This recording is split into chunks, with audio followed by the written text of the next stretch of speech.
आजादी के लिए भारत का शानदार संघर्ष आधुनिक विश्व के महानतम संघर्षों में से एक है। दूरदर्शन समाचार इतिहास की धारा बदलने वालों की झलक रोजाना आपके लिए लेकर आ रहा है।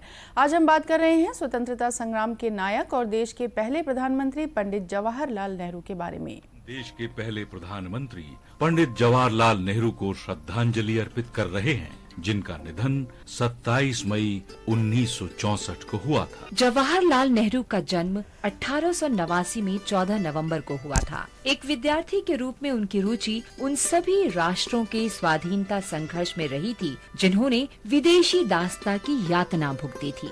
उन्होंने आयरलैंड के सिन फेन आंदोलन में गहरी रुचि ली थी। 1912 में वे इंग्लैंड से भारत लौटे और देश के स्वाधीनता संग्राम से जुड़ गए। 1912 में ही उन्होंने एक प्रतिनिधि के रूप में बांकीपुर अधिवेशन में भाग लिया और 1919 में इलाहाबाद में होम रूल लीग के सचिव बनाए गए। 1916 में पहली बार उनकी मुलाकात महात्मा गांधी से हुई और वो गांधी जी से बहुत प्रभावित हुए। 1920 में उन्होंने उत्तर प्रदेश के प्रतापगढ़ जिले में पहली किसान रैली का आयोजन किया और फिर 1920 से 1922 के दौरान असहयोग आंदोलन के सिलसिले में वो 2 बार जेल गए। 1926 में मद्रास सम्मेलन में जवाहरलाल नेहरू ने कांग्रेस को स्वतंत्रता के लक्ष्य की ओर प्रतिबद्ध करने में महत्वपूर्ण भूमिका निभाई।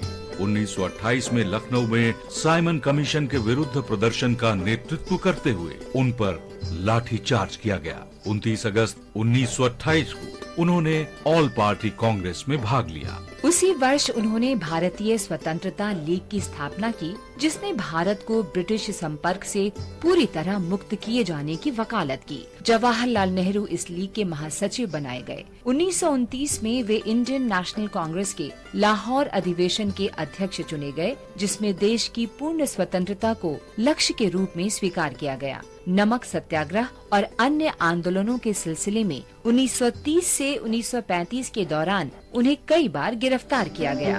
31 अक्टूबर 1940 को पंडित जवाहरलाल नेहरू को द्वितीय विश्व युद्ध में भारत की जबरन भागीदारी के विरोध में सत्याग्रह करते हुए गिरफ्तार कर लिया गया। 7 अगस्त 1942 को मुंबई के कांग्रेस अधिवेशन में उन्होंने ऐतिहासिक भारत छोड़ो प्रस्ताव पेश किया। अगले ही दिन 8 अगस्त को उन्हें अन्य राष्ट्रीय नेताओं के साथ गिरफ्तार कर लिया गया। जनवरी 1945 में जेल से रिहाई के बाद उन्होंने राजद्रोह के आरोपी इंडियन नेशनल आर्मी के अधिकारियों और सिपाहियों के लिए लीगल डिफेंस तैयार किया। 1947 में स्वतंत्रता प्राप्ति के बाद पंडित जवाहरलाल नेहरू स्वतंत्र भारत के पहले प्रधानमंत्री बनाए गए और 1964 में अपनी मृत्यु तक वे इस पद पर रहे। महान भारतीय नेता जवाहरलाल नेहरू को हमारा शत शत नमन।